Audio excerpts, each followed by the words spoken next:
Okay, good morning, everyone. Thank you for joining us as part of week two's all about the founder journey and building the founder mindset and resilience. Super excited today to have Gali Bloch Liran join us as an executive coach who works directly with CEOs, investors, startup founders, and VC entrepreneurs. And without giving too much away, today you can expect a journey through dynamic storytelling, actionable insights, and strategies for navigating the highs and lows of being a startup founder. So, Gali, take it away, please. So, hi, good morning, everyone. And it's great to see you here and also to see a few familiar faces that now currently in Toronto, in Canada. So, hi, Gil, and hi, Aviatar, and hi, few others that I'll see between the presentations, answering questions, and watching you. So we're going to be together in the next 90 minutes. I have a few asks from you. First of all, open cameras, because I like to see you and to interact with you. And I think it will be much more powerful for you. Second, take a notebook or note or whatever, so you will have the opportunity to write yourself notes or to make some comments or things that you want to ask. And the third thing, I have a lot to say. I speak fast when I start. So first of all, if it's too fast, just let me know. Secondly, if you want to pause and ask questions, feel welcome, okay? We don't need to, we don't have some material that we have to finish. Whatever you'll take, it's great. So just if you want to go deep somewhere, just feel comfortable. Let's begin. So few things about me. Usually in some of the presentations, I have like a storytelling about my background. But I like to do it in this way more when I'm together with you. And I hope that, Daniel, it's for you. I know you're on mute, but you're listening. Maybe the next time will be physical in Toronto, in Canada, with all the amazing founders that you have there.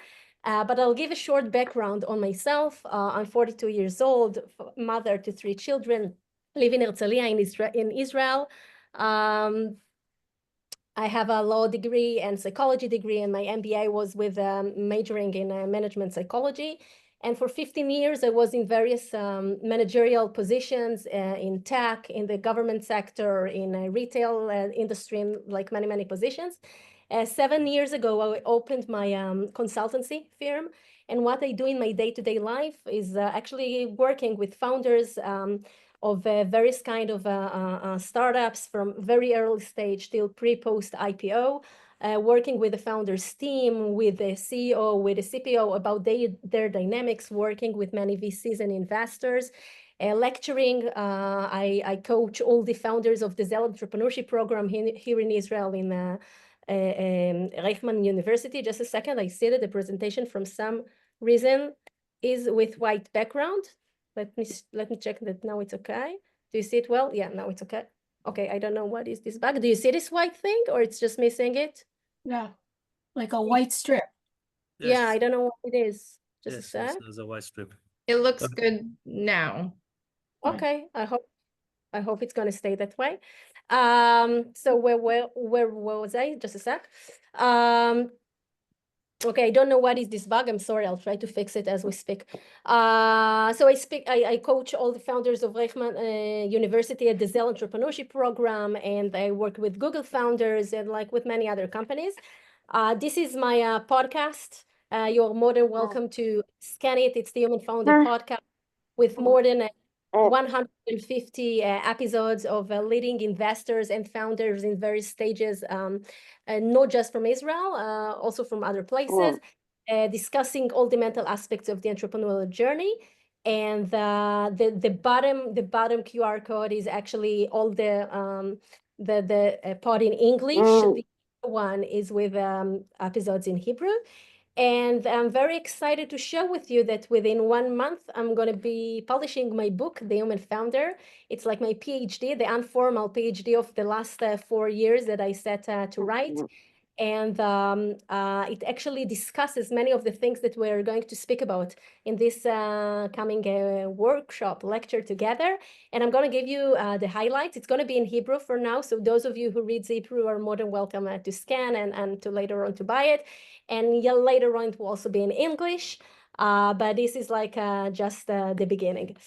So KPIs, like every other presentation, right? We want to have it. In to understand what we're doing today and what are our expectations. So first of all, I want you to feel 15% better individually, that each one will, like, if you ask yourself between 1 to 10, how do I feel right now? And it's 6 or 7 or 8, depends, maybe 10.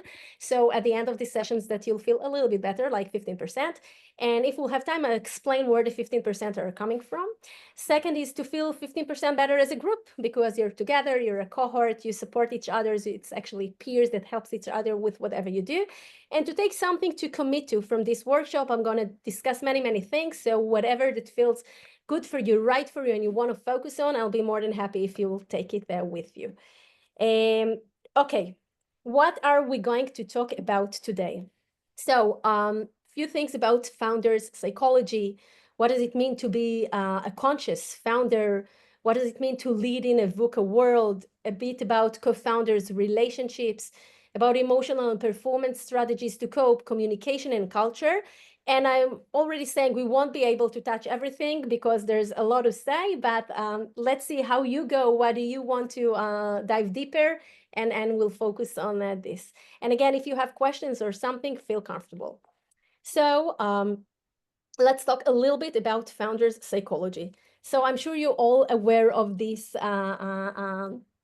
sequence of the highest of highs and lowest of lows. Like when I ask my founders, how do you feel? So it's a hit and a shit at the same time, like 70 times a day.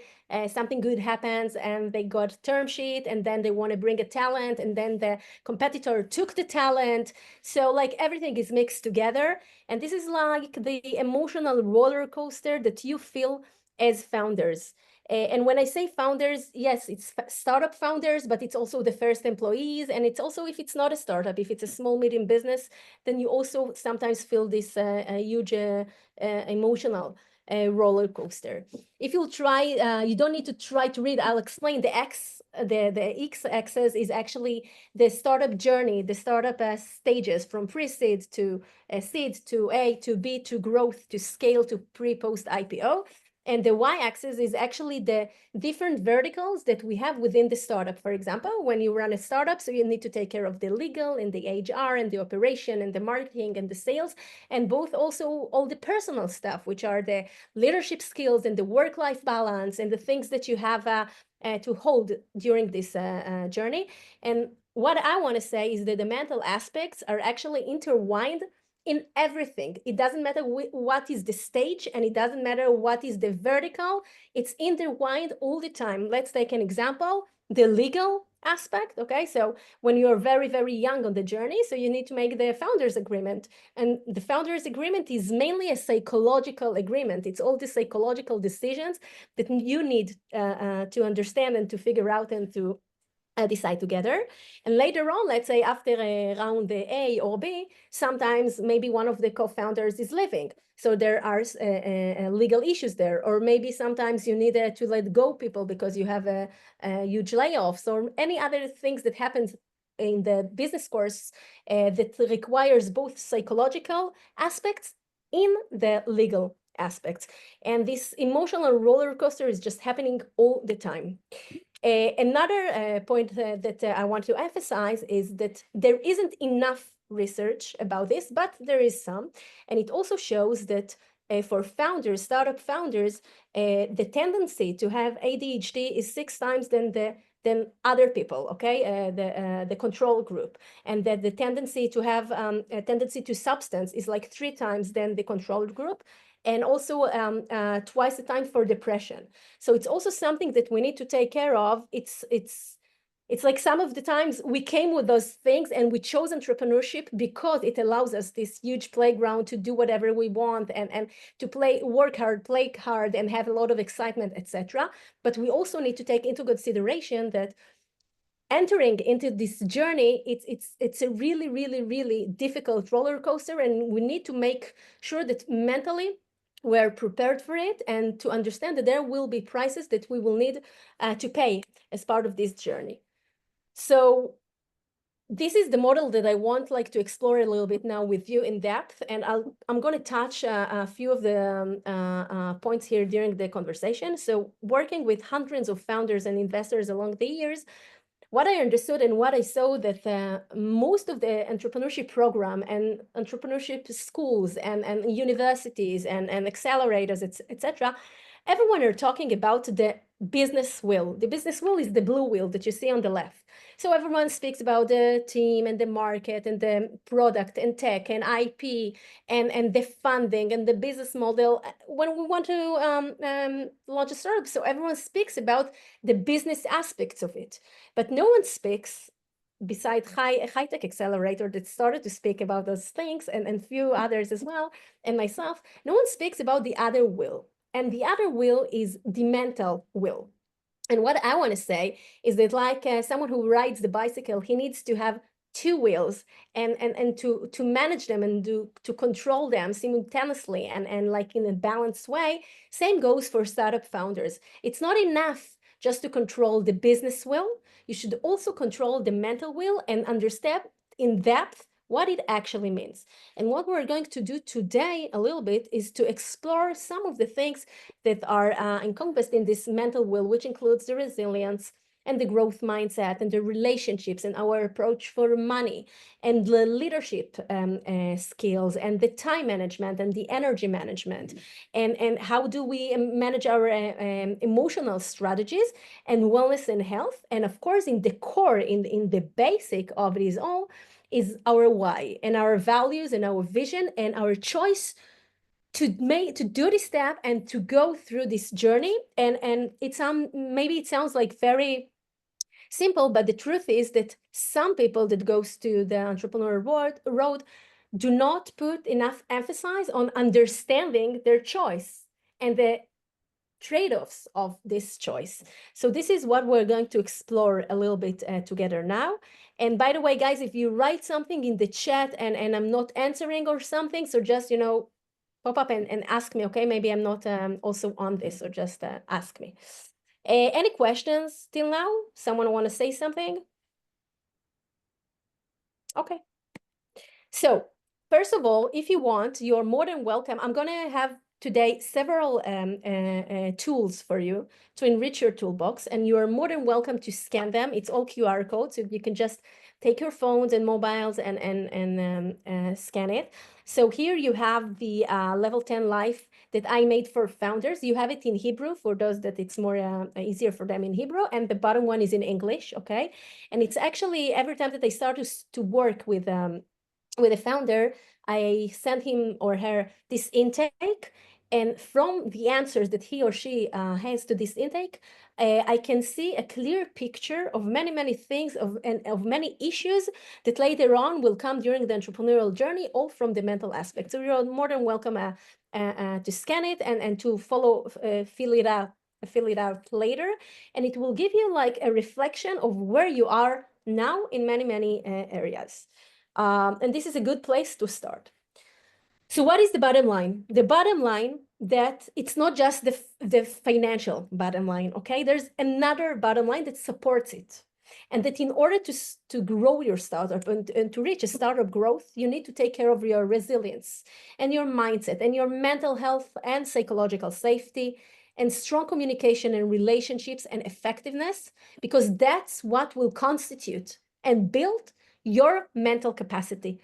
And this is the real basic for startup growth, okay? Because business model will change and the idea will change. And sometimes also the team will change and the investor will change and the board will change and the market is changing and the tech is changing. But you will be there the whole journey as long as you're there, and you need to grow yourself as founders. And that's why it's super crucial to grow your mental capacity. So let's talk about a few minutes. I'm gonna do it a bit quick, this part, okay? But you can later on come back to it and expand your decision. So who am I as a founder? This is a question that we need to understand, because on the way to grow your startup, the first thing that you will need to do is to grow yourself.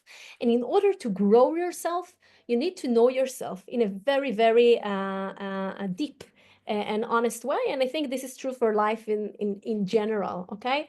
So you chose to be founders. There are so many opportunities in the sky and like the stars, and there's a choice. And in this choice, I'm going to ask you a decision. What is the difference between a choice and the decision? You are now going into this new position, new role, new capacity of founder. Who wants to tell me what he or she thinks is the difference between choice and decision, if there is a difference? Someone wants to share something or to think together out loud?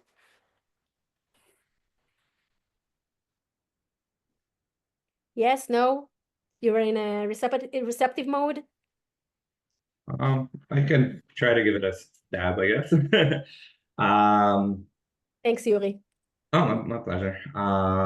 Yeah, I think in terms of choice versus decision, choice is when you kind of have many options and you're trying to make a choice.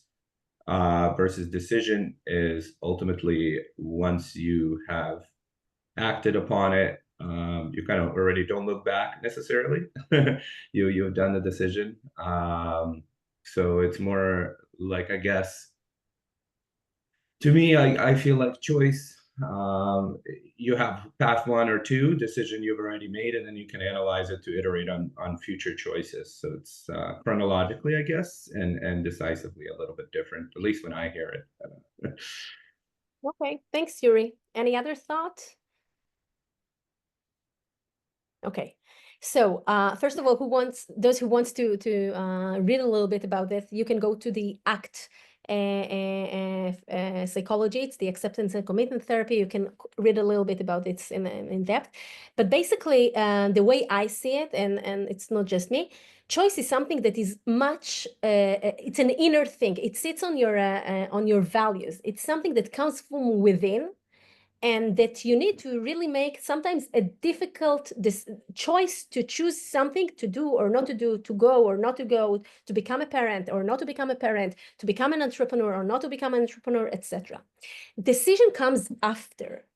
Once I made the choice to be a founder, then I'm going to need to do and to have dozens of decisions. But it all is like it's the second level, second layer of the choice. Now, if my choice is not strong enough, it doesn't come from the inside, from the inner me, then all the decisions that I will make later, I will negotiate with myself over and over again. Do I want to do it? Do I don't want to do it? Etc., etc. But if my inner choice that's aligned with my values, with my vision, my understanding of who I am is stronger, then later on all the decisions will be not easier, but I won't start a negotiation time and time again. And I think that this is a very, very crucial thing to understand for the capacity of being a founder, because one of the things that no one tells you before, but you understand in the moment you become founders, is the sense of ownership and responsibility, that it's yours, that it's on you, that you need all the time to make sure that it happens, it evolves, etc., etc. This is on you. And if the choice, the inner choice, is not strong enough, it will simply not last. And many times when I see founders that they can't last it for sometimes, it's because it wasn't a very strong and inner choice to go to the entrepreneurial journey. It was from other reasons, maybe money, many because expectations, maybe because I don't know, it sounds chic or sexy or whatever. It wasn't from the right reasons, from an inner choice. And this is something that I want you to think about it later. And also to understand that becoming a founder, and it requires a lot. Thanks, Yuri, and for your comment. And that becoming a founder requires you the willingness to pay the price of your choice, which is actually the cost of change, the cost of the choice that you made. Because being a founder comes with tons of prices and tools and trade-offs. And if you were not mature enough and humble enough in the way that we see it and with our approach towards this, then it will be very, very, very difficult, because it will be very difficult for us to understand the trade-offs and the prices that we need to pay along the way. And that's why I think that whatever you do, especially if you go to an entrepreneurial journey, you have to understand strongly and firmly from the inside why you do what you do and why you're going to do it. And the first questions that I will ask my founders is, you know, on the way to later on draw your vision, is to understand, like Simon Sinek spoke about it in the Golden Circle, what is your why and what and how. And usually in the long form of the workshops, I spend a lot of time with understanding from the various founders what is their why, because from my experience and the way that I see founders, if there isn't a strong enough why, then it won't last. And I want to share with you a very small story. It's also in the book about Amit. Of course, it's not his real name, that came to me. And he was broken and he was tired and he was like burned out and he lost his mojo. And we started, and he had an amazing startup in the health tech vertical. And we started, you know, to ask questions and then to understand what happened there. And what we understood is that Amit gave a promise to a very dear and close person who passed away before he passed away about this startup. And along the journey, with all the hectic and the you know, there's so many tasks and the operational stuff, he forgot about this promise that he made, and he was like drawn to other things. And he lost the mojo, he lost the fun, he lost the passion, he lost everything. And in the journey that we've gone together, I helped him to remember this and get back to the root cause that made him actually go to this journey. And we had an amazing, I remember this session that I recorded him, of course, with his permission. I asked him some questions to write about something, and I recorded him and I showed him later this video. It was profound and so meaningful for him. And that was like a conversation with someone, there is someone who he was not here in his body anymore. And it like what he needed in order to get back to this sense of passion and understanding why he does what he does. And the startup kick off, and they raised a lot of money in the A round and many new customers. And it was so profound, the change that just the conversation made him feel. So you need to understand in a very, very deep way, why are you doing what you're doing? And you can see this canvas. Do you recognize Richard? Do you remember Richard from Silicon Valley? So he was successful at the end, but in order not to suffer the way he suffers, I want you like to create yourself, I invite you to create yourself this canvas. And later on, I'll give you many, many practices to fill it out with your answers. Start with your why and tell yourself and write. And you can do it through associative writing and through stories and through, you know, search inside yourself to understand what is your why and why did you embark on this journey. In a few minutes, I'm going to talk about strength and personality traits, and then you can also fill out this. So is there someone here with you that would like to share something about his why or her why and what brought him or her to this journey? If someone wants to say something, then I'll be happy. You don't have to, only if you feel comfortable and willing. Sure, I can tell you what started my journey. So as with most founders, I would imagine my journey started with a personal problem that I was having. Effectively, I have a property up north, and I was hosting a lot of guests. And I had a lot of guests tapping me on the shoulder. How do I play a DVD? What do I deal with the garbage? How do I work the hot tub? So I had a lot of questions, and I just wanted to enjoy my time in peace. And so I had this idea that I would put QR codes around the property, and people could just figure it out. They'd scan a QR code, they'd get instructions, and that would be the end of it. And then after some research and some evolution and testing in market, I decided to pivot, and I'm no longer in the short-term rental space, but that's why I started. Mm-hmm. Okay. So first of all, thank you for sharing. And two questions that I have for you that you can think about for later. What you're doing today, if it's connected to it or not. So try to see the linkage between the things. And is it the same why? Is there another why? Maybe this is one direction to think about. And another thing to think about, try to understand, you described like the very pragmatic aspect of what happened, okay? Try to search inside yourself a little bit deeper and to see what lies beneath it. Well, ultimately, I was trying to solve my personal frustration. And certainly my why has evolved. Like now I'm in the real estate space and working on a prop tech. And so the why is fundamentally different. Now, today, I help homeowners highlight the time and value and time and money that they've put into their home when it comes time to sell. And as someone who lives in a home and has invested in that home and made improvements to that home, if and when I do sell, I would like to work with a realtor that focuses on and highlights all that time and money, because otherwise I just get lost in the comparables, number of bedrooms, bathrooms, et cetera, et cetera. So the why has evolved and the feelings of the why have evolved, but the fundamental of the product have stayed the same. But what you're adding now to the story is like the emotional aspect, how we wanted to create a connection and attachment to the story, to the owner of the house, that through this, it will convey another story, another message in order to wrap it. And if you search inside yourself deeper later, also try to understand where this is coming from, like to see something in different light, like take it to different kind of directions. Okay, so thank you, Jason. And this is like an example. And if we had more time, we would go deeper and deeper and deeper. Many of the times, and many of the founders, for example, in health tech, in insurtech, in fintech, in many areas, the idea sits on a very strong and inner why.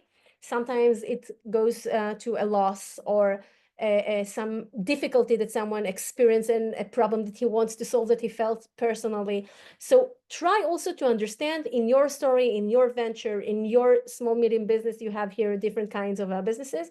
What is your why? How connected and attached are you to this why, and how strong it is in order to prevail all the difficulties that will come along the way, and there will be many. Okay, so before I'm going to the next slide, guys, few answers. What are the traits that you are familiar with for founders? Psychological traits. Come on, just say if you have something. Common founders traits, psychological traits. Resilience. Resilience. Sorry, Gali, can I ask you a question about the why for a second? Yes, of course. What about like regarding compounded whys? So in my specific scenarios, and just wondering how you feel about that. Honestly, so I have an insurtech startup. I don't come from insurance. Honestly, before getting into insurance, I didn't have this like desire of solving a problem in insurance. I kind of fell in love with the problem, if you will, after getting into insurance, because I found a really good co-founder. We met at an accelerator. But my why isn't really a company specific why. Like overall, I come from former Soviet Union, where we had no electricity, no water growing up. Like it was pretty bad. We immigrated, everything's fantastic now. We live in Canada. But to some capacity, my why is fast forwarding much later in the world. When I'm 90, how many regrets and how much impact have I created? And I tried, the path of, hey, I can just volunteer at soup kitchens, I can do this, I can do that. Never really, worked out to me because I felt like I wasn't making the impact at a global enough level, if you will. So I thought, by making a lot of mistakes in a startup journey and creating a startup, and ultimately, first of all, accumulating some financial freedom for myself and future generations, so that hopefully they, never have to grow up in a bad situation. But also beyond that, creating enough of an impact where I can help hopefully hundreds of millions of people through my financial capabilities, or potentially just learning, making a lot of mistakes, failing many times over, so that hopefully I can share those mistakes with people in the future. And again, spread the wealth that way. In the meantime, networking with other people and maybe finding more people to help in other ways. So like, I feel like, I guess what I'm saying is my why is more so the why of my life. It's not like one startup, two startup, three startup. There could be many startups along the way. There could be one, there could be many. There could be many businesses, many organizations. And then, yes, I met my co-founder. He said, hey, there's this insurance problem. I'm like, I know nothing about insurance, but do you have some friends I can talk to? And then, okay, yeah, I fell in love with the problem because I see everybody has a lot of pains. But to me, it's like a compounded why. And do you consider that wrong? Like, I'm excited. I always feel like I have a North Star. Obviously, startup life is startup life. Sometimes, yeah, you don't sleep because stuff is on your mind. But altogether, like, I feel pretty happy, Are you saying my why is not strong enough? Like, or would love to get your opinion on that. So it was gorgeous until the last sentence, okay? This is gorgeous. This is great. And I'll explain a little bit. Usually there are two kinds of why. Well, maybe more, but I can try and segmentize it into two groups. One is a very specific about this situation to this problem in this vertical or in this industry, okay? Let's say disease and some kind of cure, for example, okay? If one of my relatives suffered from something and I'm trying to find this cure, this is one type of why. But there's another type of why, and this is, I think, exactly what I heard from you from your description. It's like you as a founder in this journey called life, okay? And you want to find yourself and you want to make an impact and you want to go through this journey in order to try and to fall and to try and to succeed and to try and to fall and etc. and go again and again. And through this to make a lot of impact. Now, it's true that many of the founders, startup founders can say it. It's true. But there are not so many startup founders, okay? Those that, I'm going back to choice, those that actually choose to do what it takes and to execute to be a startup founder, not just to say, okay, I have an idea and that's it, like to go through this journey.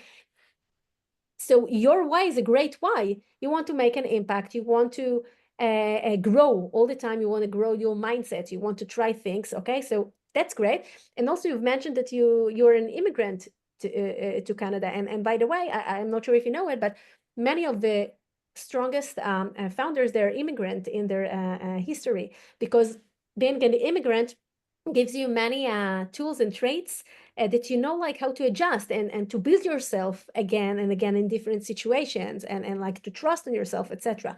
So I think you have a gorgeous why. And what you have to fine tune, and I don't know how far are you in this, if the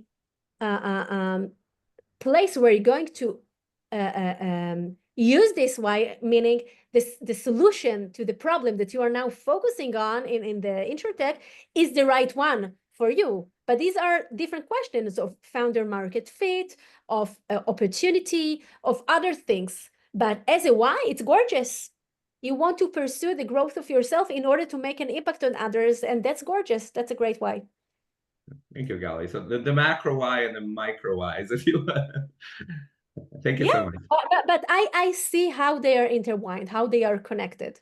And once you will feel that you're in the right place, in the right solution, in the right idea, in the right team, you will also see how everything is unfolding together, because it has to play the same music together. Okay? Yeah, okay. Sense. Thank you.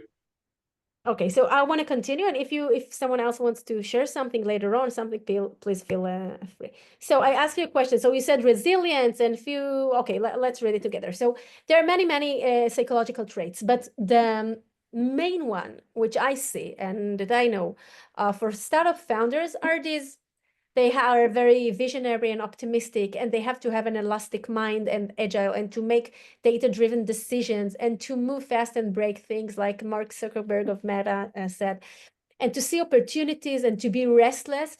And by the way, the arrogant versus humble. So there are amazing founders that are very, very arrogant, and there are amazing founders that are very, very humble. And in this essence, all you need to make sure is that the investor that you find, there's a match in the character, okay? That you find the right investor to your personality, that it will work well together. I will speak about the elastic mind and the agility a little bit later on in the presentation. Okay. So after this opening, that's why I find that working with the founders' mental mechanisms is the X factor to success. This is what helps you to increase and to excel your performance. And that's why it's so crucial to understand yourself and know yourself from the within. So to understand that, to start with the why, and later on to get to know yourself. Another way to a tool that can help you, first of all, to get to know yourself better, and also when you want to find your right co-founders, there's a model. It's the big five personality traits called Ocean, and it's actually something that helps you to locate yourself. Where are you and who are you in this? And then later on, when there are many psychological personality psychological tests, but this is one of them.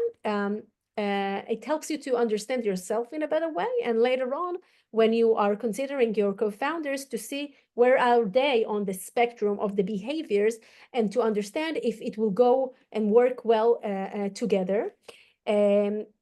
Strengths, few words about strengths. So strengths, you probably had a lecture on this or later on in the future, and this whole presentation can be just on strengths, but I just chose to give it like 1-2 slides in order for you to see how it's part of the big picture. I will show you in a few minutes the slide of the startup owner manual. You will see it, but basically strength, it's the things that you have that you are very good at, that are part of you, and it's like assets that goes along with you during your life. And one of the tools that I like to reveal people's strengths is just to ask themselves, tell me a couple of stories in your life, okay? And try to see what is the mutual mechanism that goes through, or the behavior, or the thing that you do, that is like a pattern in all those stories. And this is where your strength lies. And there are many, I'll give you to scan in just a second.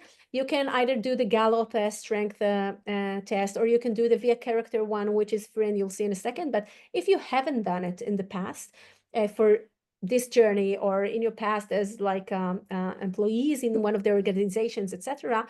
So I really recommend to you to do these or another strength tests in order to verbalize in a better way and understand yourself in a better way.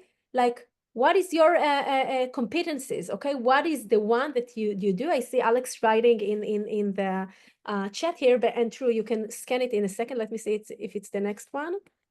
Okay, so I'll go back in a second. Okay, you can scan it. So you have the startup, the Gallup strength, and it's like, I think $50 or $60, something like that, but it's great. And you see unfolding all your strength and the explanations, and how you can bring it into your workplace. The via character one is also a great one. It's for free on the webs on the internet, and you can also do this one. It's great. It's like 10 minutes. The Gallup strength, it's a bit longer.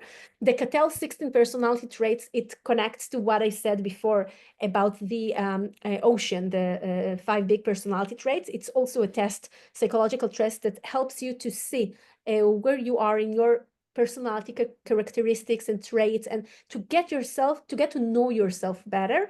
And the last QR code, I'm just going to go back one slide. So there's another model that calls a Zone of Genius by Guy Hendricks, and basically it reminds a lot of the strength.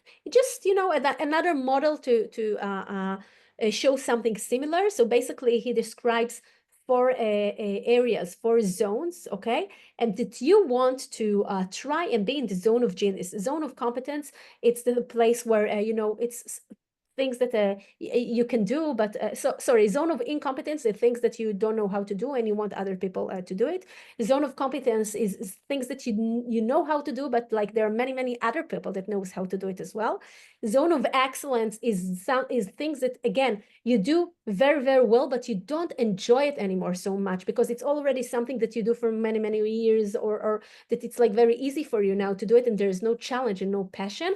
And the zone of genius is like the things that you're very good at and you have passion to, and you are growing there, and you want to you want to understand other things and new things, and this is where you also grow and evolve, and you want to try and to be in your zone of genius in the different things that you do. For example, when you understand what are the different responsibility allocations that you have in the startup between the co-founders, so you want to try and see how each co-founder is actually being in his or her zone of genius that is based on the personality traits and on the strength and of the values that I will speak about in a second. So you can scan it, take the time. I really recommend to you. It's like, it's assets for life. What you want to see is what you want to do, to my opinion, you are, as human beings, like adults and mature, you have so many assets within you. And the more you'll know how to verbalize them and how to put them in the right places and how to make the right recipes out of them, the more joyful, interesting, empowering, rewarding experiences you will have. So these are like a few tools. And if I go back to the model that I showed you before, and we'll see it again soon. So this is actually the inner circle, the core of those things. This is just an example of myself with the Cattell 16 factor test result, doesn't matter now. And then what you can do, you can go back to the canvas that we saw earlier, and you had your why, and now you have your strength, and you have also your personality traits. And it's like you have a canvas of who you are as a person, who you are as a founder, and later on as an organ in your organization when you are together with your co-founders. So any question or comment or something so far? Someone wants to say something?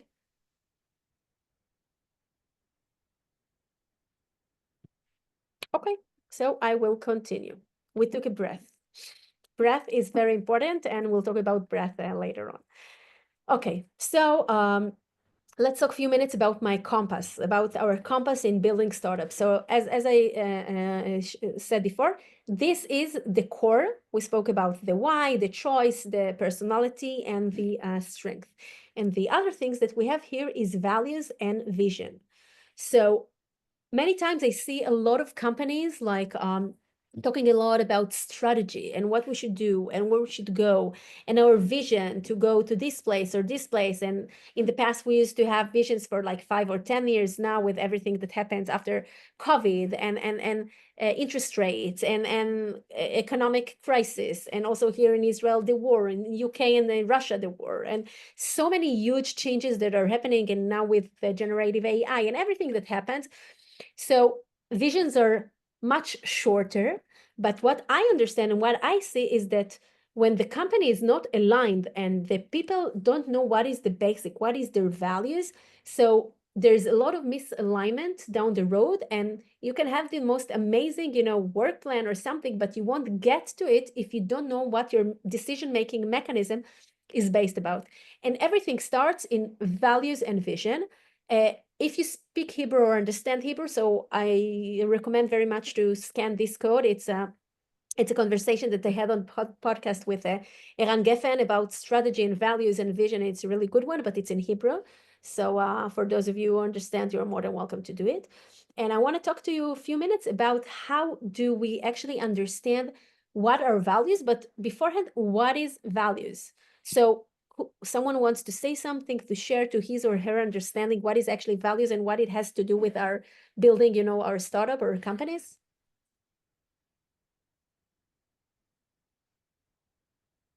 Come on, guys, don't be shy. You're founders, you need to speak. I'll take a stab. I think values are kind of your inner forces, the things that all your actions end up being aligned to, things like family, integrity, anything that when you're doing something, it should be aligned to, hopefully, being aligned with the things that you care about. That's great, Neil. So it's a very good answer. I will expand it a little bit. Thank you for that. Someone else want to share something? Hey, hi Gail. Hi. It's Gali. Sorry, it's Alex. I think for me at least, values are aligned with your identity, who you are as a person, and I think I think people sometimes struggle with their identity. I know I have in the past. Like, who am I? Like, what am I on this earth for? That song that Billie Eilish had in that Barbie movie, "What Am I Made For?" That was a very interesting song because I think a lot of people don't really know what they're made for, and so that song resonated with me. Thank you, Alex. It was very deep answer. So I wanted to mix like Neil's and Alex's answers and to wrap it, values, the way I see it, the way I understand it, it's something that is like part of our DNA. It's like our DNA. It's the thing that we walk with in this world and make decisions according to. And this is actually the reflection of our behavior. Like you can choose to do this or to do that, or to speak that way or to speak another way, or to make this action or not to make this action. But if you try to understand why you behaved this way or another, and you search inside, so you will see the values that lies underneath it. Now, Neil gave a few examples about maybe family and integrity, and it's true, but these are just part of the values. There are many values, and there's basically it's another discussion about moral, but I won't go now to moral, etc. I'm talking about like normal civilized people.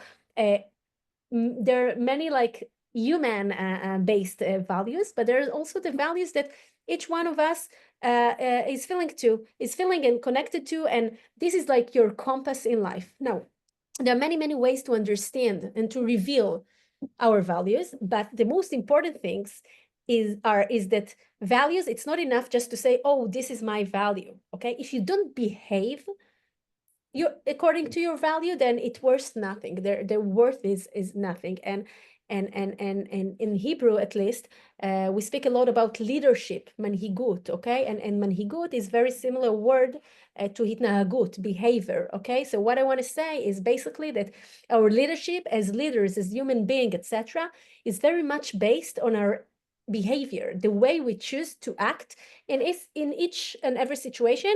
When it's easy, but sometimes it's difficult and it's complicated situations, whether it is a business situation when we have a crucial conversation with an employee or colleague or investor or board member or something, and whether it is like a personal conversation with our child, with our spouse, with I don't know, someone that cut us through the road and the way that we respond to it. So there are many ways to understand our values. One of the ways that I like is associative one. For example, when you see this slide, so what are the values that you see from these figures? Now, just small comment, it doesn't mean that you have to love or to see everything that has with this character. Maybe you can take just one thing that you feel connected to. So for example, when you see them, what do you see? Come on, open mic, let me know. Are you asking what they have in common or what each one is unique? What are the values that you see from those excellence in what they do? Great. So Leon said it, that's true, excellence, but it doesn't have to be a common one. Even if you it could be like perseverance as well, like amazing, perseverance, excellence, discipline. What else? Serving others. Serving others. What do you see in Michael Jordan? Me specifically? Whoever wants the answer. Confidence. Confidence.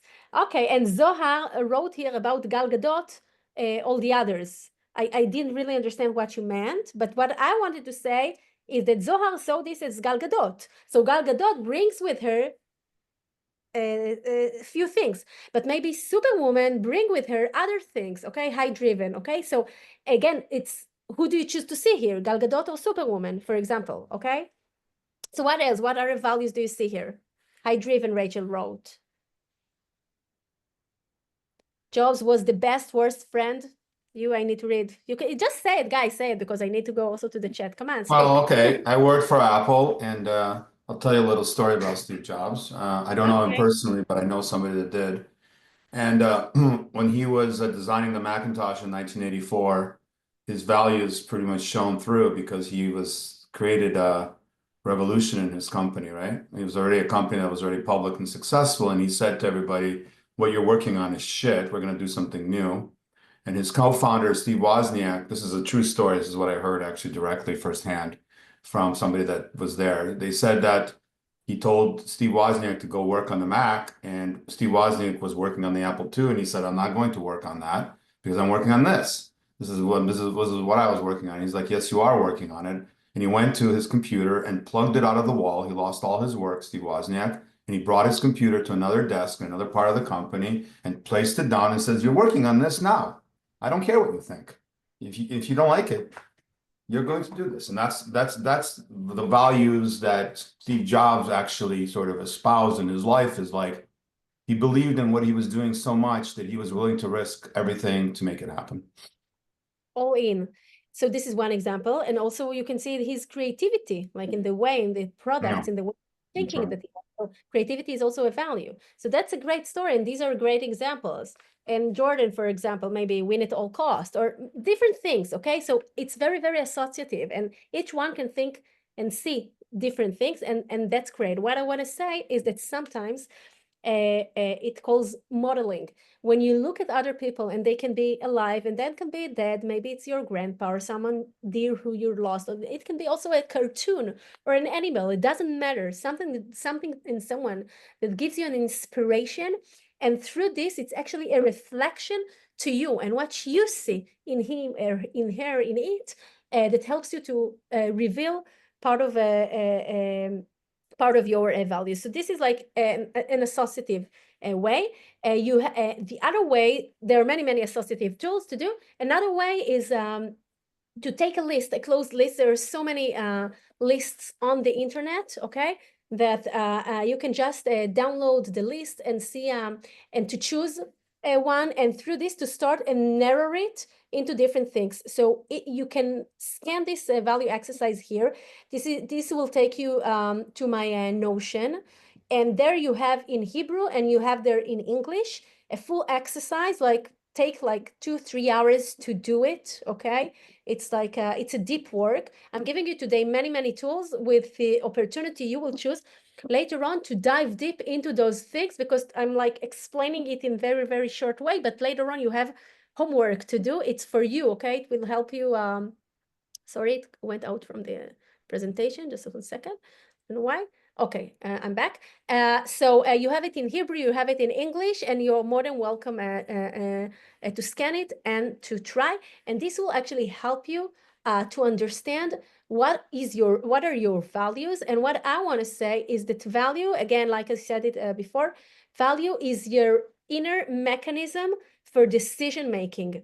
Everything that you will do has to be aligned with your values, because if it's not, then you're basically not living according to your values, and then you feel split, and then you feel things that are not as good like in the way that you work.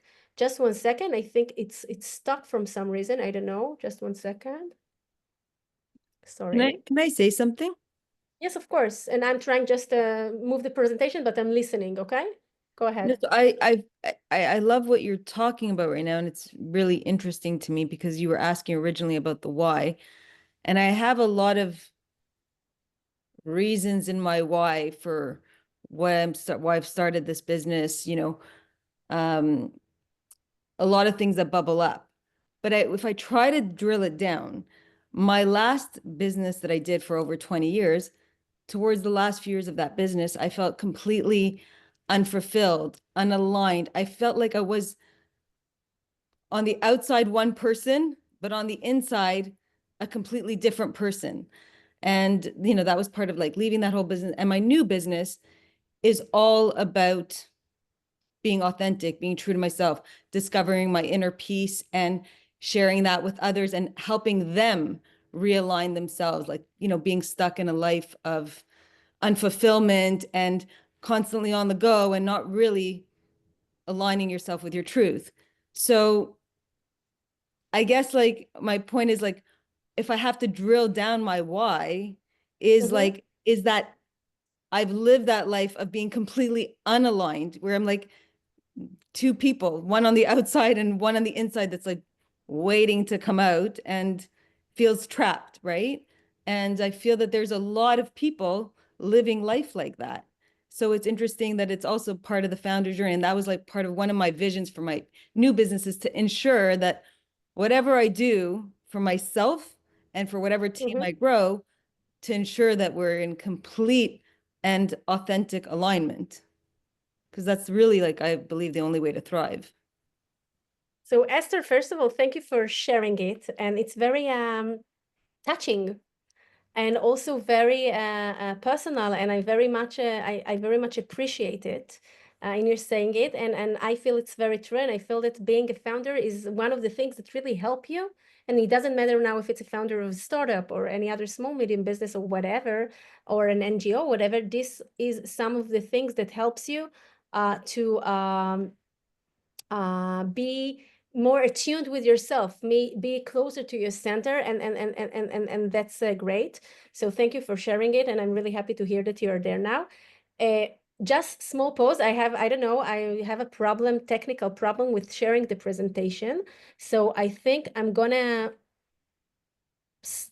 get out and get in again because it doesn't allow me to share. So apologies for 1 second. I'm trying to do it again, okay? And let's see if it works. Sorry for the small, just 1 sec. Do you see the screen? You can see it now, yeah. Yeah, but it doesn't let me to, change the slides. I don't know why. Stop again. Sorry.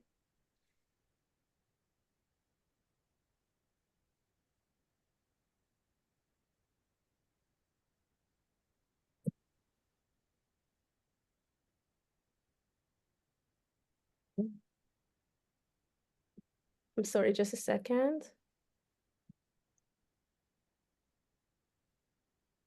Okay, I think I need to shut down my Chrome and go back again, so wait for me, okay? Don't go anywhere.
Anybody know any good jokes?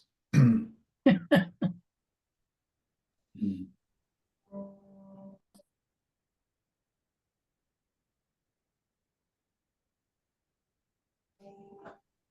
anyone want to share some weekend plans that they might have? Doing an outdoor barbecue in Richmond Hill. Outdoor? Barbecue in January. It's in supposed to winter. be -9. Perfect. Perfect. I hope the food gets cooked. I don't know. We'll see. Wear So, your coat. Both good. It's the Chinese New Year. right. So if you go to Mandarin, do you get a good deal? Is it It's you extra get- expensive, actually. You don't get like a free lunch or something if you go? It's exactly the opposite. It's more expensive. Really? Yeah. I never go there, so I don't know. you want some really good dim sum, if you like it, Skyview Fusion in Markham is extraordinary. Hong Kong dim sum. Really? Yeah, I'll put it in the chat. Really good. Skyview has the best dim sum, hands Ben down. has a joke in the chat as well. Thanks.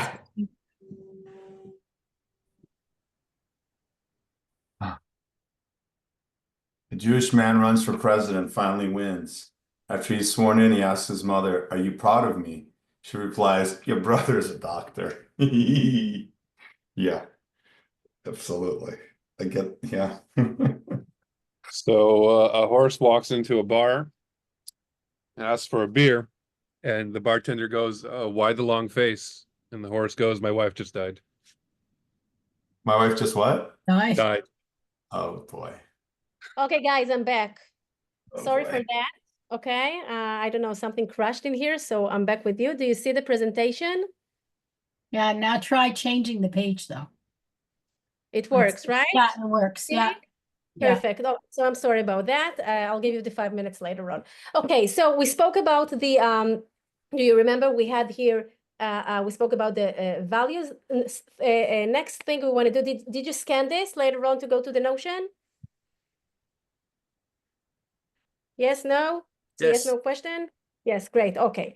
So next thing is actually a vision statement. Now, I'm not going to go deep now because it's a totally a complete session that you need to do as founders and later on with your leadership.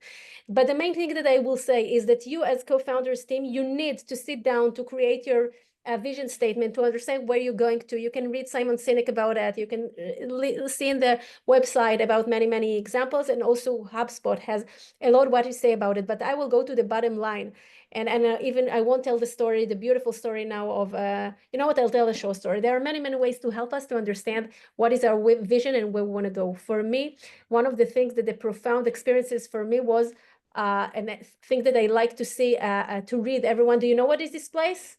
Those of you from the United States or America, no?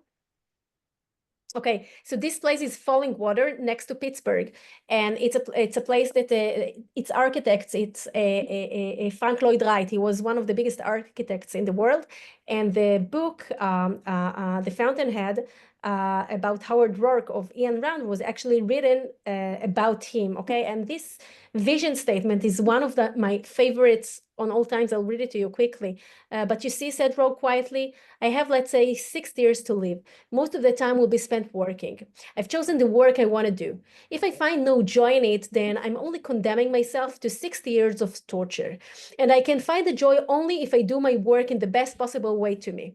But the best is a matter of standards. And I set my own standards. I inherit nothing. I stand at the end of no tradition. I may perhaps stand at the beginning of one. And the reason I'm sharing this quote, first of all, it's an amazing book, although she's very radical capitalist, etc. But this book is about vision and about how Howard Rourke actually created New York City, etc., about Frank Lloyd Wright. And one of the ways to help us to understand what is our vision is to be inspired by amazing book, by amazing stories, by amazing technology, by amazing things, because vision, it's not something for tomorrow. It's something that like should see the future or go to the future, but we should speak about it as it happens now.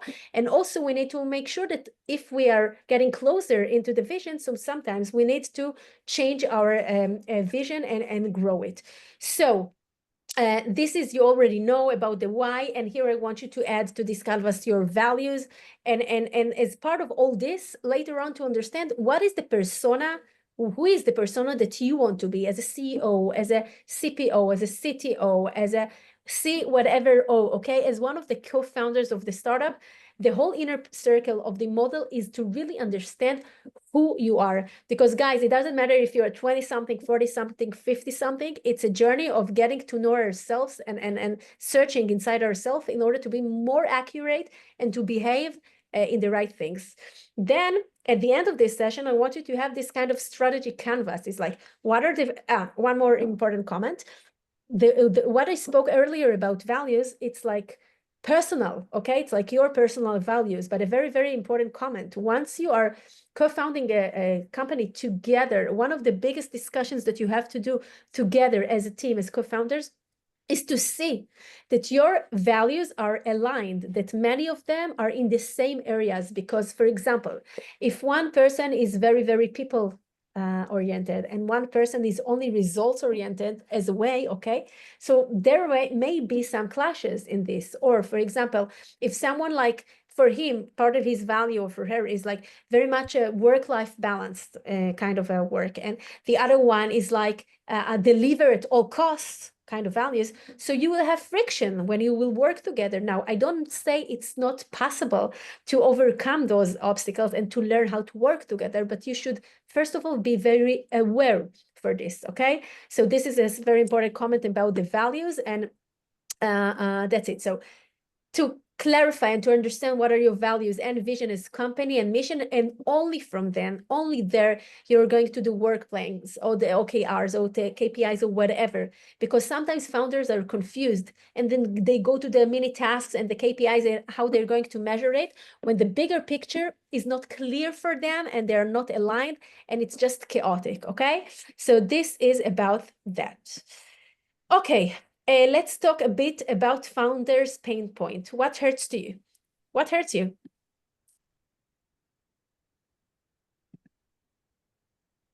Nothing hurts you. There's never enough time to do everything. So it creates anxiety and stress. Anxiety, stress, lack of time. That's true. Thank you. What else? Cynicism. Cynicism. Of whom? Investors many times. I've seen it all. Cynicism and approach in general. Yeah. Thank you. What else? For me, because I'm right now like pretty much doing everything on my own, it's the amount of things that I have to be doing on my own to get to a place where eventually I can have a team to do things that are not my favorite things. So basically, we're talking both about time management, energy management, and basically, in concrete way, how do you prioritize things? Right. It's so true. How do you allocate the resources, the inner resources, the external resources for this? Right. What else? Frustration towards lack of traction and finding the struggle of finding product market fit.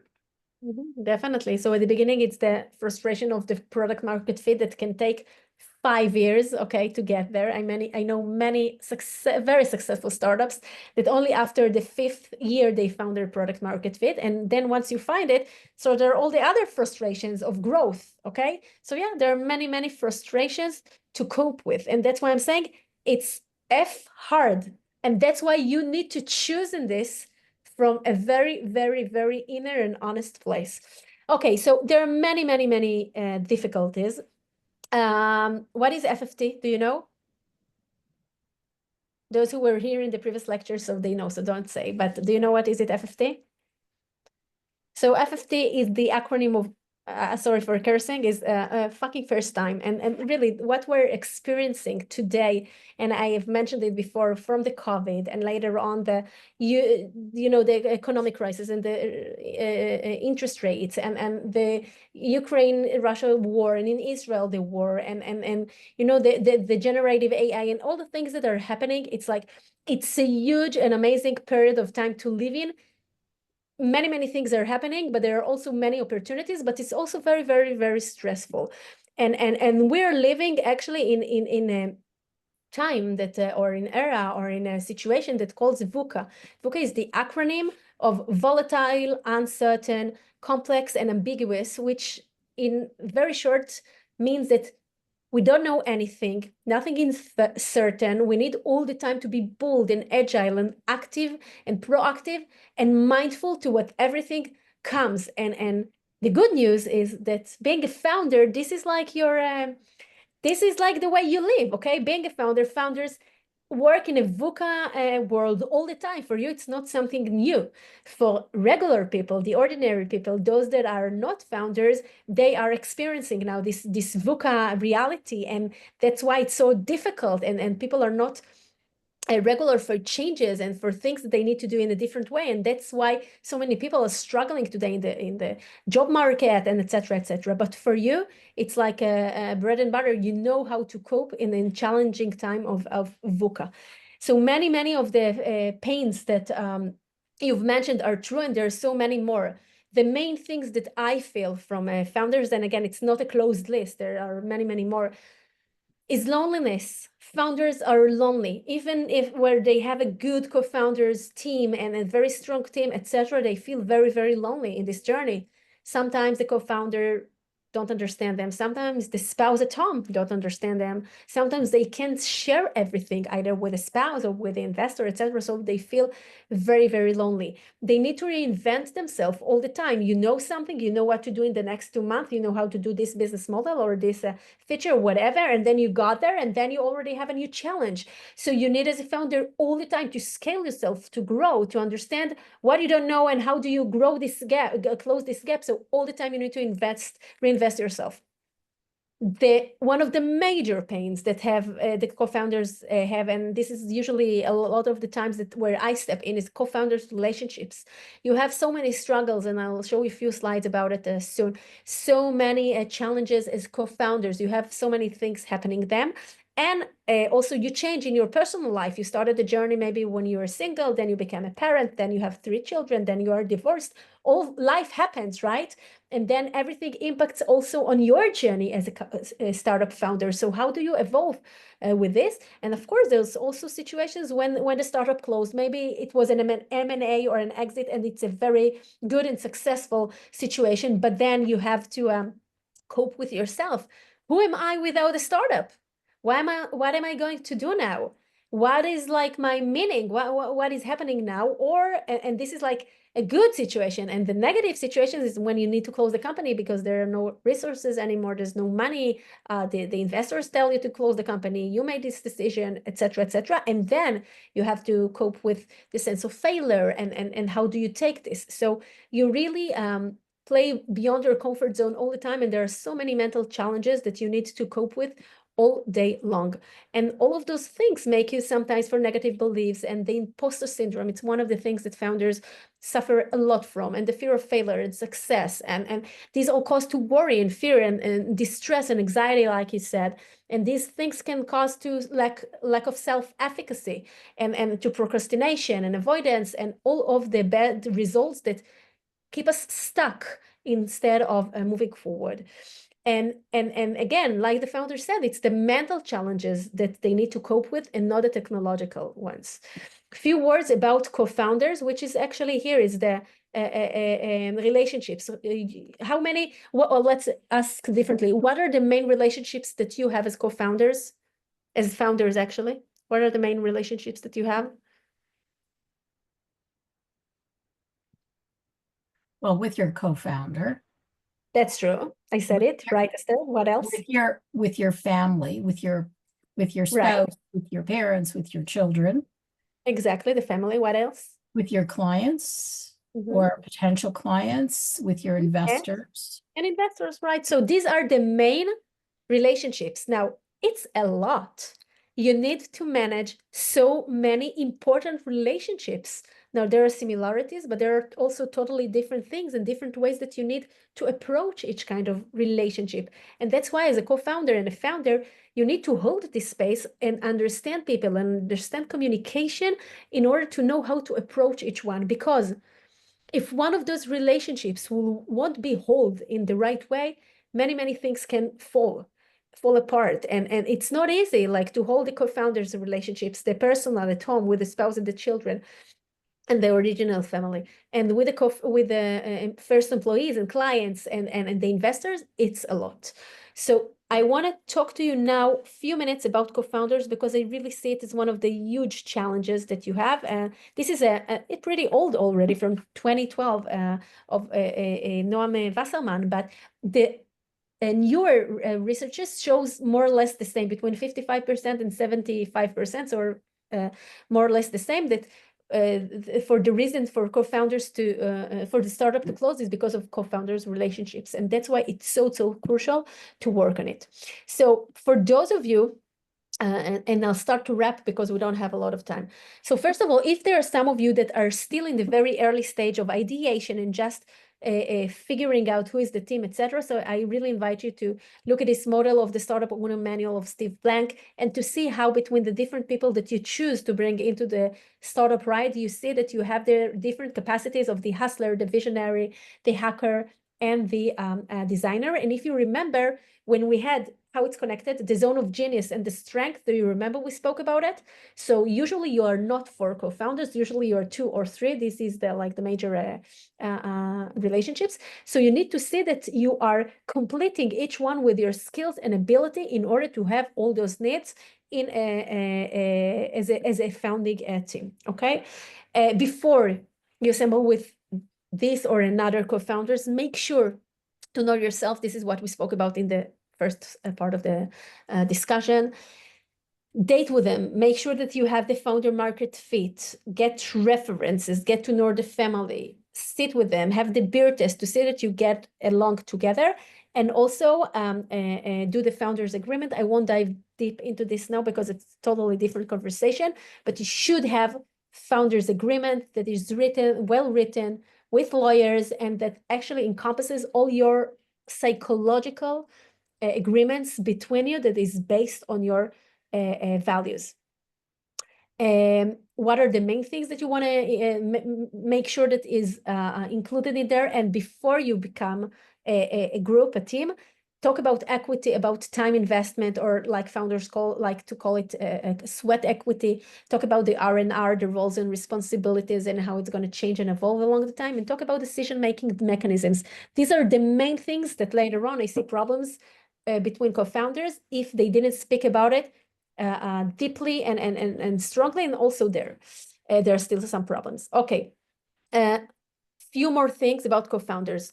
So there are different types of co-founders, but the main one that I see are divided into 3 types, 1, 2, and 3. 1 and 2 are very strong and will usually succeed. 1 is a very strong CEO. Sometimes he's already returning a serial entrepreneur, and collaborative co-founders with him or her, of course, okay? And they work very well together, but he is leading and he is making the majority of the decisions. Type 2 is like equal co-founders. It's also sometimes that they are serial entrepreneurs. They did it once, they did it twice. They're coming together. Maybe they studied together in the MBA or in the school, or went together to the army or whatever, or worked together for some huge corporation. And then they are very experienced. They're good together. Usually they work well together. The disadvantage of it, and they're very democratic in their decision making. The disadvantage of it is that usually it may take them more time to make decisions because it's like a democracy. They need to convince each other. But 1 and 2 are very, very good. Type 3 has problems because type 3, the CEO is like type 1. He's strong. He has an experience. She has an experience, or they just feel that they're strong. But the co-founders, the 1 or 2 co-founders, they're ego-driven. They're very resistant, and they don't accept the leadership of the co-founders. Now, at the beginning, no one will say it out loud, but I can see it from seconds, of working with co-founders where they are. And usually type 3 of co-founders, there are many, many problems there. And if they won't start to work on it, like from very early stages, it won't last.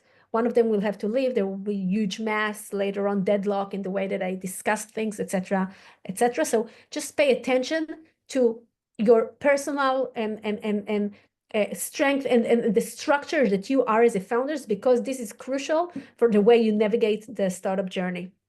So I've mentioned here a few of the things. I'll skip because I don't have enough time anymore, but many of the things I've mentioned here already.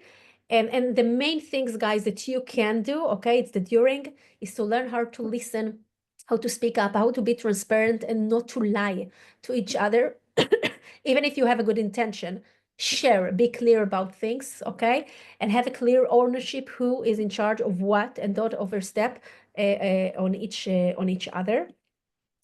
I'm running because we don't have enough time, and I do want to show you a few more things, okay? So just sorry for skipping. So I think I just want to, we want to do meditation now. Oh, what happened? Sorry. Okay. Okay. Do you see the slide? Are you with me? Do you see the presentation? Yeah. Yeah, okay. So few words about emotional strategies, which I have a lot what to say here, but like let's do it quick. So resilience is actually our ability to fall on the feet and continue with all your might. If I'll do like this, right, we're all falling. Okay, we're all falling, and the question is how we are falling and how quick we bounce back, and how quick we bounce back better, because we're falling all the time and we're failing, and it happens to me, it happens to you, it happens to everyone. The question is, how do we have the communication, the performance, and the emotional strategies in order to bounce back in a better way and continue with all our might? And this is actually the resilience. And one of the major things, or here there's a list of a few things that you can do that I really believe in them. I personally practice them all in various ways. And I really, really believe, and this is maybe the most important thing, in the mind, body, and soul connection. Because if we want, to make an impact on the way we behave, on the way we perform, on the way we communicate, etc., it's all together. So for me personally, mindfulness and meditation are amazing tools. I also teach mindfulness and meditations, and it helps to gain a lot of clarity and a lot of focus. And you can also find in my podcast few meditations in English and in Hebrew if you want to try for performance, for focus, for relaxation, etc. Again, I have a lot what to say about it, but we're at the end, so I have to be shorter. How to embrace and expand our mindset to a growth mindset, and through positive psychology, through rituals and habits, etc., etc. Coaching is like, I super recommend it from a very early stage, not after the problems begin, and like want to go to the doctor when you're healthy and then to say that everything is okay, and not when you have a problem. So when you create this psychological safety, psychological space that you can talk through about things, etc., this is where later on you can solve problems. And of course, if you feel that you have more in-depth issues, clinical issues, etc., if you need a psychologist, if you need another kind of therapy, sports guys, ice plunge, breath work, there are many, many things that helps us to manage our stress level and to see how we can improve our performance, and basically how to implement into our life different kind of routines and healthy habits that helps us. It's not like a privilege to nurture our wellness. It's not a privilege. If we want to take care of our body, of our soul, of our mind, of our cognition, of our consciousness, then simply this machine that calls Gali or Esther or Viatar or Esther or Jason or all of you, it won't work. And you know what waits around the corner for founders? One word. Burnout? What?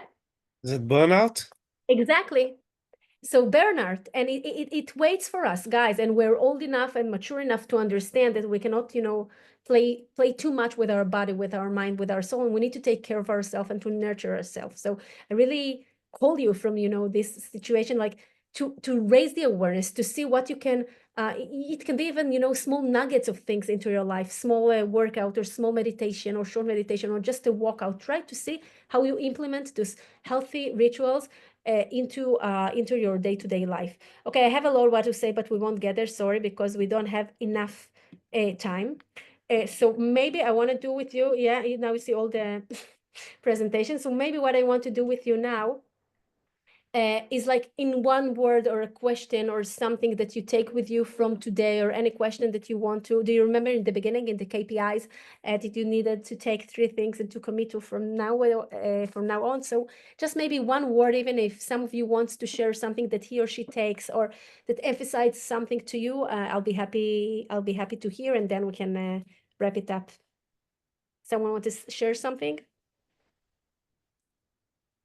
Sure, I'll be happy to share something. Go ahead.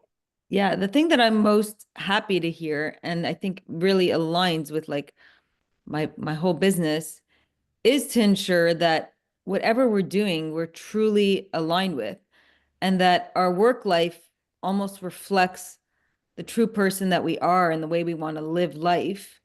Because the more that we can align our business with our true self and with our core values and the way we want to show up in the world, the more we'll be able to just make decisions that feel right and feel easier. Because I think, just from my lessons in the past, is my biggest conflicts was making decisions that just were for other people, but not necessarily aligned with myself. And in the end, that doesn't really serve you. And at the end of the day, like it just won't be successful for the business. Won't be epic life, right? Exactly. Exactly. Exactly. Yeah, I agree. Thank you for that. Thank you for that. Anyone wants to share? And someone something else? Someone else? One challenge I've not sure the best way to say it, but a lot of people have asked me like, okay, I see what you're doing, but why on earth are you doing it? Why are you spending time doing it? You know, if you're good at XYZ, you could easily do this, good paying software engineering job. And I'm having trouble articulating the why. Instead, I show them like a demonstration. Are we supposed to have are we supposed to have that really clear why on earth are we doing what we're doing? Why are we spending, thousands of hours on it? So I believe, to my belief, the answer is yes, and I believe you have your why. Maybe, and I'm sorry if it's too personal, but maybe you are not yet in the stage of telling yourself this up loud, or maybe telling others. Okay, this is one thing. And second, maybe the answer is simple. It's just you didn't know how to name it, like passion or desire, or this is where I feel, like Esther said, this is where I feel I'm alive.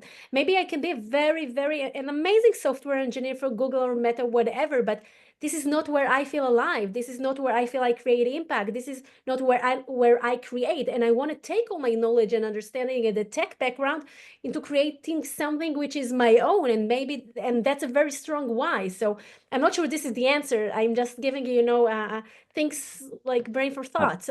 So Yeah. Thank you. And so it's okay to just say, I am just following my passion, my it's favorite amazing. thing. So you see what happens here? We're so I mean, us 30, 40, 50 years old, so I'm not sure what is the right word, but we went to school, we went to university, we're trained to think in a specific way, in a pattern way, that this one leads to this one, etc., etc. Now, being a founder is a totally different kind of thinking, okay? It's like to see opportunities, to not necessarily understand how everything is connecting, but with time to see how the dots are connected. It's to go through our passion. It's to understand that we are having so many tools through life. It can be cognitive one, it can be a psychological one, it can be a physical one, whatever, and to understand how in our inner storytelling we're connecting everything. Now, Mike, you don't need anyone else to approve what you're doing, okay? In Hebrew, the word meushar, happy, it's also approved. It's the same word in Hebrew. Meushar is both happy and approved. And the reason that I like to play with words is like, we don't need to be approved in order to be happy, okay? And it all goes back to your choice, to your inner choice. And if you know how to answer this inner choice and why I am doing what I'm doing, and also to be accountable for the trade-offs and for the prices of your choice, because I guess that if you would go now to, I don't know, Meta, Google, etc., you would earn maybe much more than in the first stages of being a startup founder. But again, what navigates you in life, what motivates you? Is it just money? Go there. But if you want to be passionate and feel complete with everything that you do, so maybe this is not the answer, but you need to be able to answer this question, not anyone else. And that's why searching inside ourselves and getting to know ourselves so good is so crucial to making those decisions. Yeah, thank you. Connect Thank with you you? so much. Yeah. You're right. It's yeah, I have to unpack this. Very good. Thank you so much, Gail. Thank you, Tadar. My pleasure. Anyone else wants to share anything or to say something? Yeah, hi, Gali. Thank you. It's my name's Eve. I really appreciate the fact that you're really turning what is traditionally just kind of based on instincts and wisdom, trying to identify what's the other person's personality and know we fit. And you're really quantifying it and turning it more into a science of all the personality tests and surveys. And I'm just wondering, in your experience, how many founders have you found that actually go to the other founders, other partners, other employees and say, hey, do you mind taking these personality tests? I want to make sure that we're fit. So thank you for the question, Steve. The more mature they are and experienced and second timers, they choose in a much better way the co-founders, okay? Because they already felt all the problems and all the issues and everything that they didn't care of in the first time, so they know how to address it in a much better way. This is one part of the answer.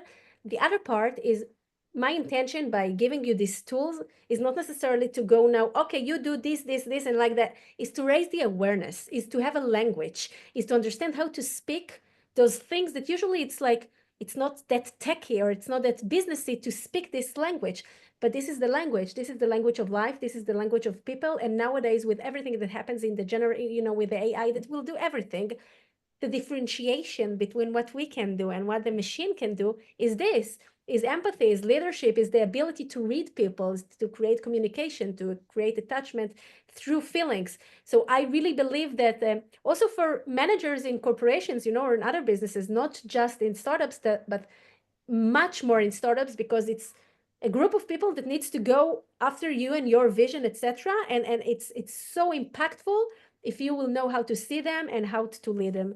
So it's to have to equip you with more tools in your toolbox in order to know how to approach other people. And I find it significant. And I'll say just one more sentence. For example, at Zell, at Reichman University, where I lecture, so they understood, especially after October 7th, that many of the students were, in the war, etc., and they came back broken, and they understood more and more how the mental aspects are crucial. And today in this year program, very major part of the program is to help them understand and reveal their mental aspects in order to build healthier ventures. Okay, so I think also the world is changing with this, and this is good news to my opinion. Thank you. Thank you. Any other question, comment, someone? Short comment. It's so in place Go ahead. that you brought up Howard Rourke, because his journey in Fountainhead is a perfect description of a founder's journey and someone who follows his passion and is not willing to sell his soul just for the money, and so to say. Exactly. And he pays a lot of prices. He pays many prices of relationships, of recognition, etc. But I read his book when I was 20 something. I know that in the US they read it sometimes in the high school or something, and it was so profound for me to read it and to understand his journey.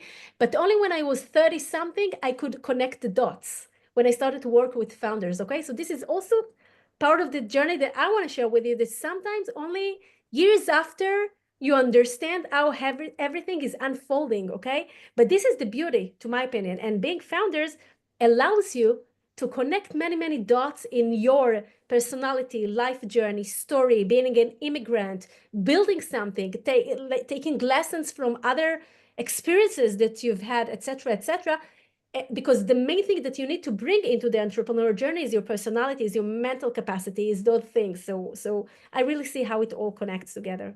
Thank you for noticing it, Leon. Anyone else? I was a small question. Do you ever meet briefly with someone, even just like 10 minutes, 15 minutes, to just you have a lot of clarity about people and psychology. Do you ever meet briefly just for a short session? Is that an option? It depends in the situation, because sometimes it can be also not, I do see things quickly, but I also want to be very humble, and I don't know who is standing, in front of me. So I also need to listen and to read and to see in order to, be valuable for them. Okay, so you can take it like personally and chat with me about it later if you want to ask a specific thing. Okay. Yeah, thanks. Hey guys, so first of all, thank you so much, and it was a pleasure, as always, as last time. And I want to tell you that this picture, it was, I think, short story to the end, for the end. I think it was maybe the first or the second lectures that I gave in Google for Startups in Israel. It was like, I don't know, 5 years ago, something like that. And I love this picture because I'm much younger then, but I saw Gal Gadot. And for me, Gal Gadot, it's Gal Gadot and Superwoman, because she is, first of all, a superwoman, but Gal Gadot is Superwoman, okay? And she had vision and she had dreams and she went to Hollywood, etc., etc. And she's a woman and everything. And she's a mother and everything. So connecting the dots, connecting the values, connecting the strength, etc. So I knew then where it's gonna lead me, okay? But I didn't know how everything will unfold. And I think that if you have the commitment and the perseverance and the inner why, and I didn't share with you my why because it's too short time. You can read it later on in the book, or maybe next time. But once you understand from your inner place, why are you doing what you're doing? What is the vision that you have in this, how everything is connected together, then I think this is the way, to make an impact, to help others, to live a full life that are connected to who you are, to your values, etc., etc. So thank you, and I hope that like everyone could take something with him or with her to the continue of your journey, and if you want to reach out, so you have here ways for reaching out. And thank you again, Daniel, for inviting me. And that's it. Have a good 2025 and Shabbat Shalom, and hopefully for good news tomorrow for us. And Toda Rabba. Thank Goodbye, you. Gali. Yeah. Thank you. Bye. Bavaka. Thank you. Thank you so much, Gali. Bye bye. Thank you. Thanks, everyone.